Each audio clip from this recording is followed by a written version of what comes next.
So what's your name again? Tommy. Perfect. Alright. I already knew your name, I just needed you to say something. I figured, actually. So Tommy, look over here into the camera for me. That's great. Okay, here we go, and action. Hey, my name is Tommy. I'm 19 years old. My name's Debbie Morales. I'm 51. My name is Blake Morales. I am Debbie Morales' son. I'm 14 years old. My name is Emily Zuna.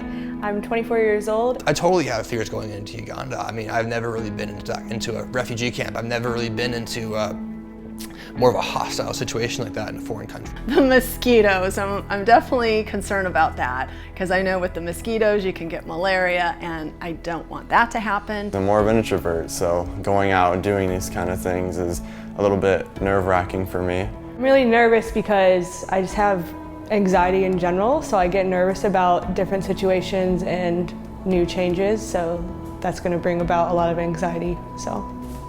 Let's be honest. Going on a missions trip requires a certain amount of crazy. That is, if you define crazy as having a willingness to step out of your own comfortable life and into a little bit of discomfort in order to help people you've never even met.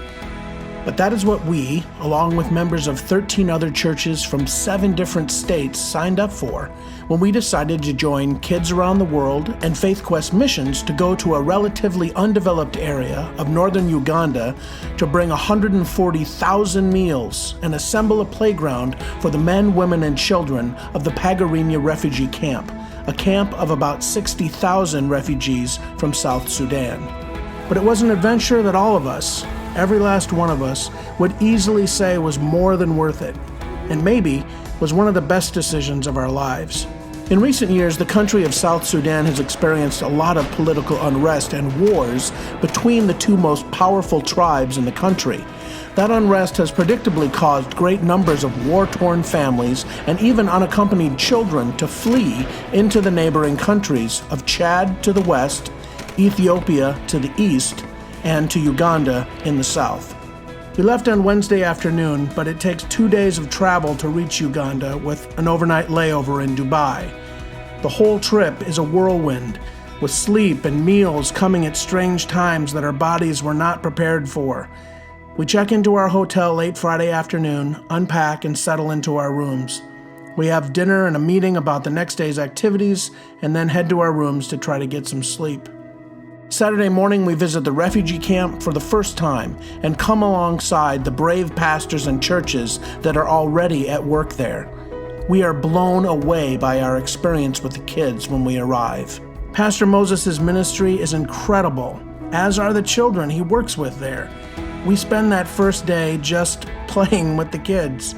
The kids were so happy to have us there, so eager to play with us, to have someone to play with them.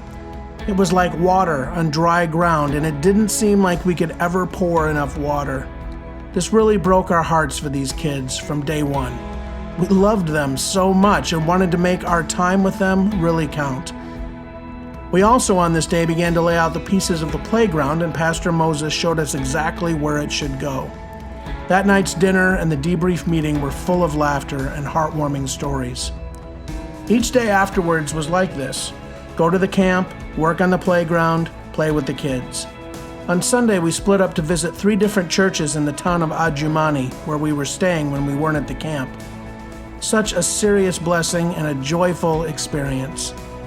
That night, we also showed the Jesus film at a local orphanage, and the kids were riveted to the screen. During the week after working at the camp, we visited 2 of the many Bible clubs that Pastor Moses started. There, they teach the kids to memorize Bible verses, and they learn Christian songs that help promote Christian values. He started 25 of these clubs so far with over 1,500 kids, and they're aiming for 100 clubs by the end of the year. Thursday, we did a dedication of the playground, and the kids swarmed over it. After days of sweat and hard work, to see those children enjoying the playground like that was really more than words can express.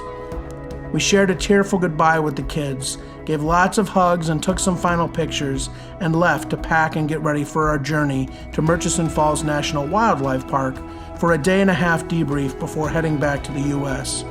a day and a half to see some amazing wildlife and to focus on how we will share the story of our experience when we get back home. It was also an opportunity to follow up with the people that we had interviewed before the trip. I really encourage anyone that has any sort of fears, regardless if they're similar to mine or not, to really step out of your box and just go for it, because God will really show up in the craziest ways, in ways that you won't ever expect. I definitely recommend for anyone who's introverted or whatever your excuse is, that's how it was for me. Just go. I just wanted to let everyone know, if you're thinking about going, don't even think about it, just do it, just go. I remember coming here and I had all these concerns, and I just gotta say, if you have any thought of going on a trip like this, just do it. If you've never been on a trip like this, all I can say is you're missing out on one of life's great adventures. Seeing different parts of the world and meeting its people. Experiencing how God works in different parts of the world, and realizing that although we are incredibly blessed materially here in the United States, there are many other ways to be blessed, and some of those ways beat out material blessing. I've rarely seen so much joy as I have seen while playing with a bunch of South Sudanese kids with no shoes, probably 1 or 2 shirts and a pair of pants to their names, and almost no other material possessions. You have to experience that for yourself to understand how truly profound that is. It was a fantastic trip for all of us, and we are all the better for having gone and experienced what God is doing in that part of the world. I hope you'll get to experience that type of transformational trip someday too. Maybe next time. Ah, Uganda, you make me happy that we are here. Ah, Uganda, a place so wonderful and dear. Ah, Uganda, you make me happy that we are here. Ah, Uganda, a place so wonderful and dear. The smiling faces, the beautiful eyes, majestic places, the broad blue skies. Oh, ah, Uganda, you make me happy that we are here. Ah, Uganda, a place so wonderful and dear. We came to serve you right from the start. But you so loved us, you filled our hearts. The bond we formed here is true and strong. You draw us back here